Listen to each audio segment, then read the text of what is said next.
Halo sobat semua, jumpa lagi dengan saya Adi Setiabudi dalam ASB Talks. Bagi Anda yang baru pertama kali menemukan channel ini, jangan lupa subscribe dan tekan tombol loncengnya supaya tidak ketinggalan upload video berikutnya. Pada kesempatan ini, saya akan membahas mengenai kunci sukses di usia muda. Sukses adalah sebuah pencapaian dan setiap orang memiliki standar dan kriteria yang berbeda-beda dalam mencapai sebuah kesuksesan. Ada seorang yang merasa sudah sukses pada saat memiliki sebuah mobil dan sebuah rumah. Namun ada orang lain yang belum merasa sukses. Dia baru merasa sukses bila sudah memiliki satu mobil, dua rumah, dan harus menduduki posisi tertentu di sebuah perusahaan, menjadi seorang manajer atau bahkan seorang direktur. Sukses bukan semata-mata membicarakan mengenai hasil, tapi juga mengenai sebuah proses. Proses ini harus dilalui di mana dalam perjalanannya tidak akan selamanya mulus.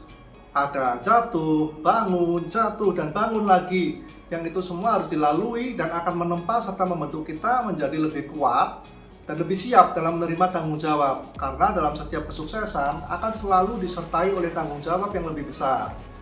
Seperti apa kriteria kesuksesan menurut sobat semua? Silahkan tuliskan di kolom komentar ya.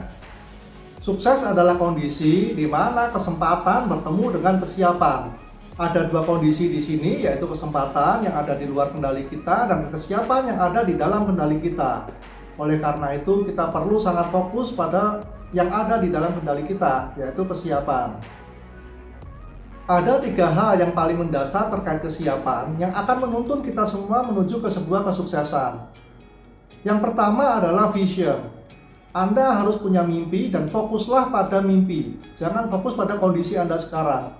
Mungkin saat ini Anda adalah seorang wirausaha yang sedang merintis sebuah usaha dan mempunyai impian suatu saat akan mempunyai banyak cabang dan mempekerjakan begitu banyak karyawan. Atau Anda saat ini adalah seorang karyawan baru di sebuah perusahaan dan punya impian suatu saat memiliki karir yang baik, menjadi manajer, bahkan menjadi seorang direktur. Tidak ada yang salah dengan mimpimu, karena itu akan menjadi sebuah tujuan dan menjadi kompas yang menuntunmu menuju langkah berikutnya. Yang kedua adalah action. Hidup Anda hanya akan berubah bila Anda melakukan tindakan. Lakukanlah mulai dari hal yang kecil namun dilakukan secara konsisten. Berani belajar hal baru dan menerima tanggung jawab tambahan dari atasanmu meskipun itu terkadang di luar job description-mu. Jangan batasi dirimu sendiri, karena di balik sebuah tugas baru, di sanalah diletakkan sebuah kepercayaan dan dari sanalah dirimu sedang diuji. Tindakanmu tidak menjamin selalu berhasil, tapi di sana akan selalu ada peluang keberhasilan.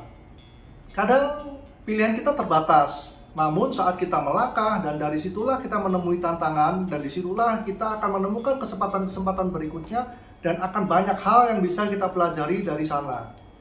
Semua orang sukses juga melalui proses ini. Jadi Anda semua jangan khawatir saat Anda jatuh 100 kali. Tidak masalah, Anda hanya cukup bangkit sebanyak 101 kali.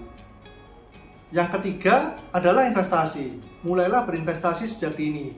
Investasi tidak hanya berupa aset seperti properti ataupun logam mulia, dan juga tidak hanya seperti produk-produk keuangan yang lain seperti ada saham, deposito, atau yang saat ini cryptocurrency. Tapi Anda juga harus mulai berinvestasi terhadap diri Anda sendiri. Mulailah sejak dini Anda berolahraga, karena ini adalah investasi terbaik untuk kesehatan Anda. Mulai berinvestasi dalam bentuk pengetahuan. Banyaklah membaca, mulai ikut seminar-seminar yang memperkaya diri Anda. Karena saat Anda pengetahuan bertambah dan kesehatan Anda baik, Anda akan menjadi semakin produktif. Yang terakhir adalah passion. Passion yang saya maksud di sini yang perlu digarisbawahi adalah tidak hanya melakukan apa yang kita sukai, tapi passion di sini adalah kita juga harus menyukai apa yang kita lakukan. Banyak anak muda saat ini salah mengartikan passion.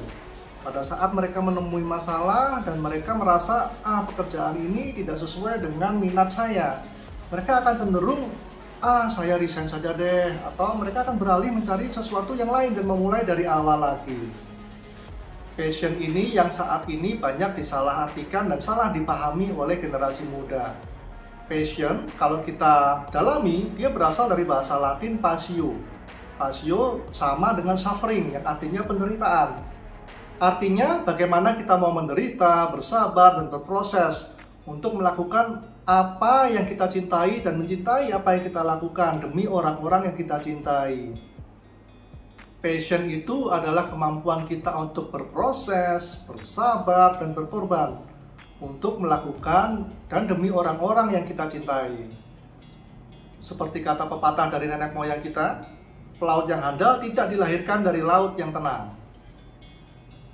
Tetap semangat sobat semua, karena it just matters of time. Selama Anda memiliki mimpi dan tujuan yang jelas, Anda mau melakukan tindakan, dan Anda berani berinvestasi dan berkorban serta menderita dan menjalani proses ini, kesuksesan sedang menunggumu.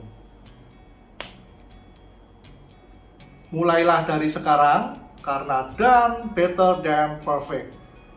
Semoga video ini bermanfaat, dan silakan tuliskan komentar sobat semua serta share video ini ke orang-orang terdekat di sekitar kita. Jangan lupa subscribe dan like video ini. Sampai jumpa lagi di video berikutnya.